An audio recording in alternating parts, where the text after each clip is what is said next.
নমস্কার বন্ধুরা, দু চায়ের হেসেলে আপনাদের জানাই স্বাগত। আশা করি আপনারা সকলে ভালো আছেন, সুস্থ আছেন।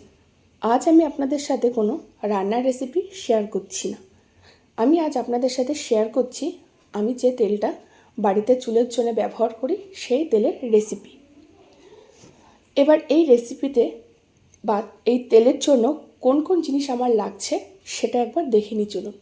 প্রথমেই লাগছে অ্যালোভেরা, লাল ছোট সাইজের পেঁয়াজ, দূর্বা, কারি পাতা, মেথি, লাগছে নিম পাতা, লাগছে আমলকি, আর লাগছে জবা ফুল ও জবা ফুলের পাতা।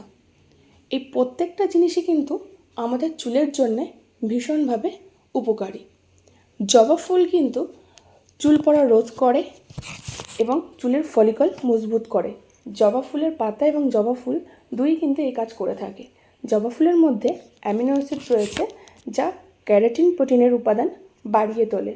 এটা কিন্তু চুলের প্রাকৃতিক জেল্লা ধরে রাখতেও সাহায্য করে। মেথির মধ্যে রয়েছে লেসিথিন নামক উপাদান যা চুল এবং মাথার ত্বকের আর্দ্রতা বজায় রাখতে সাহায্য করে।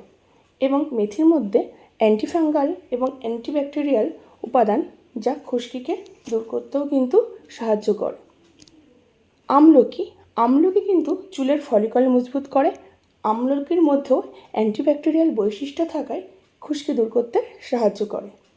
অ্যালোভেরা কিন্তু অ্যান্টিব্যাকটেরিয়াল ক্ষমতা থাকায় চুলের স্ক্যাল্পের যে কোনো সংক্রমণ প্রতিরোধ করে, আর এটি কিন্তু ন্যাচারাল কন্ডিশনার হিসাবেও ব্যবহার করা হয়।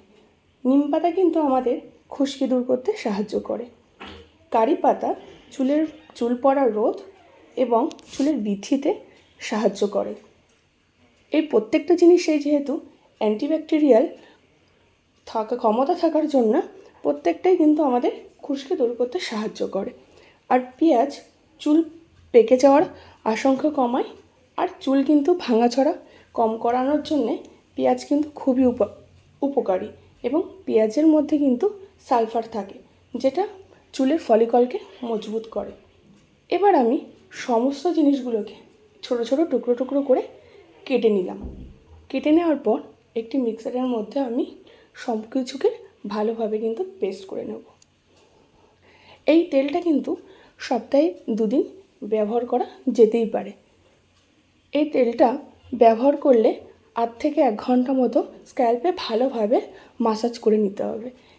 ভালোভাবে চুলের গোড়ায় যদি মাসাজ করা যায় তাহলে কিন্তু আমাদের রক্ত চলাচল বৃদ্ধি পায়।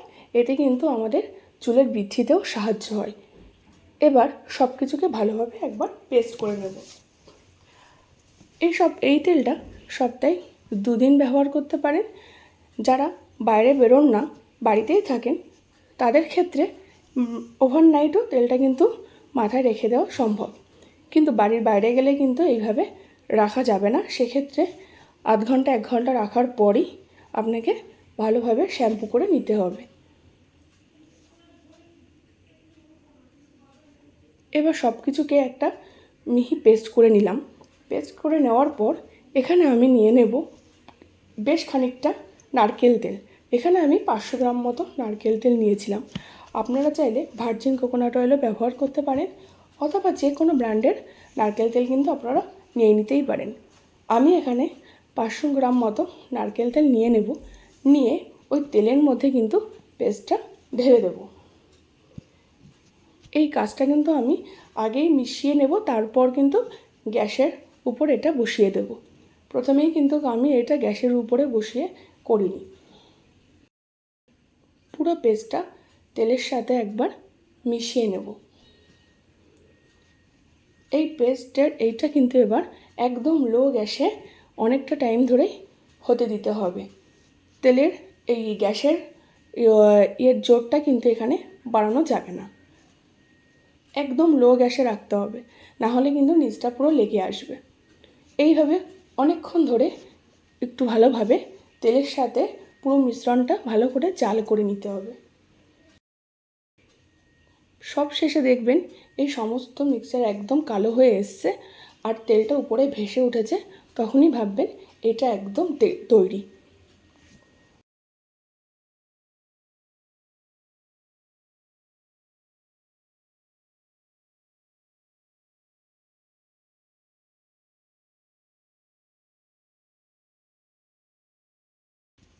বেশ খানিকক্ষণ ধরে লো গ্যাসে হওয়ার পর শেষে ওই অবস্থা হয়েছে। এবার ঠান্ডা করে কিন্তু এটাকে আমি কাচের বয়ামে ঢেলে নেব।